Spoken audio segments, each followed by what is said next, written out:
I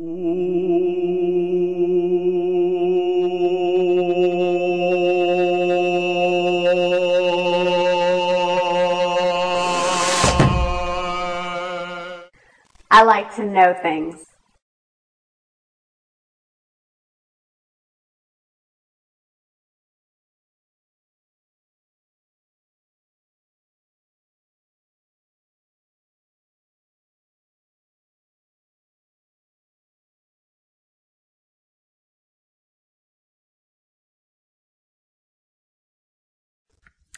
Hi, my name is Natalie, and today I want to talk about irritable bowel syndrome, which is also called IBS. I don't want to say that it's near or dear to my heart, but it's something that I've personally experienced. I can definitely relate to you, or if you know someone who does have IBS.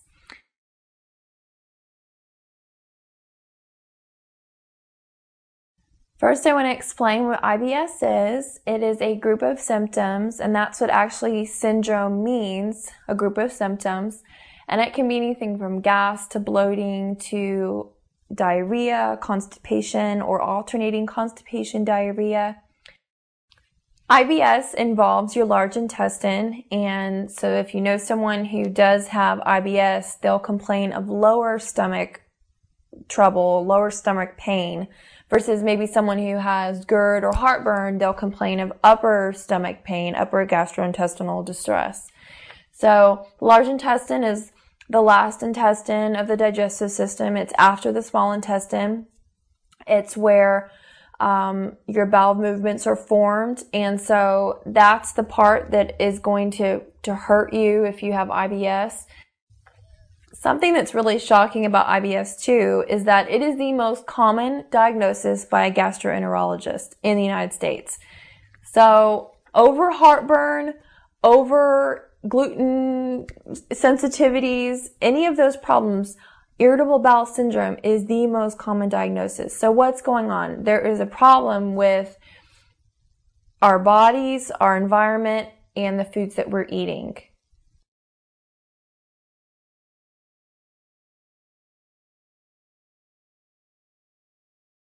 So for me, it started around my junior year of college, and I had really stressful classes, and then I had some family issues going on, so that was definitely impacting my digestive system, just all that stress. I was eating pretty well. Actually, I was eating very well. Baked fish, salads with lots of vegetables, vinaigrette dressing. I was doing aerobics every day for an hour.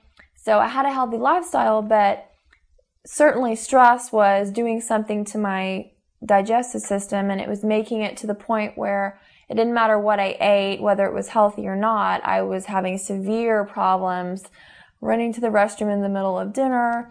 I could be out at a restaurant, totally enjoying my night, and then everything would break loose, and I would, the night was over and I was in agony, and it's not something you want to have to deal with on a long-term basis. So that's why I want to talk about some things today that can help you or your loved one, and you don't have to deal with this on a long-term basis.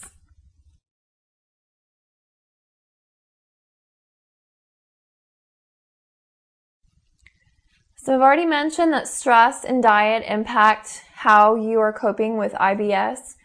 So I want to talk about two nervous systems that we have. One is parasympathetic nervous system, and one is the sympathetic nervous system.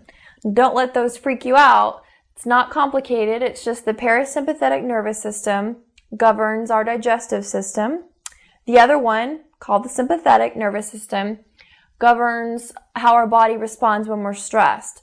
So basically you have to kind of view it like one system's going up and the other one's going down, and then they're moving to maintain balance. So when we are stressed, our digestive system and our digestive function decreases. And then when we're relaxed and we are in a controlled environment and we don't need to be stressed, then actually our digestive system works the best. So when you're stressed and you're eating poorly, both those things will actually make your symptoms worse.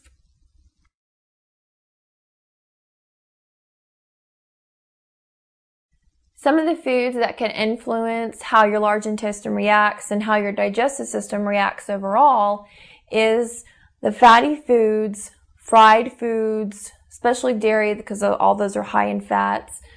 So any food that is high in fat is really going to escalate your symptoms. If you are trying to still do hamburgers, french fries, fried chicken, and milkshakes, and you think that just miraculously your symptoms are going to go away after you've had them for years and years, it's going to come back to what is your diet. That's really what is going to influence how your system is handling stress and how you're able to function when you eat food. Chocolate is also high in fat, so that's something that you're going to have to limit. Alcohol is metabolized as fat, so again, that's something that you really need to reduce in your diet. Carbonated beverages promote bloating, so if you are someone who battles chronic bloating, that is definitely something you want to stay away from. There's nothing worse than being bloated and then doing something that causes more bloating. And if you are someone who experiences bloating, you know exactly what I'm talking about. You don't want to do anything to make it worse. So stay away from all those fizzy sodas. And also, last but not least, caffeine. Caffeine is one thing to stay away from for more than one reason. Caffeine does stimulate peristalsis, which is the movement that the large intestine moves bowel movements through your system. So when you're taking drinks and that have caffeine, you're making those movements increase. You're increasing peristalsis. So if you are an IBS person who is prone to diarrhea, you're actually going to make your diarrhea worse by consuming products that have caffeine in them.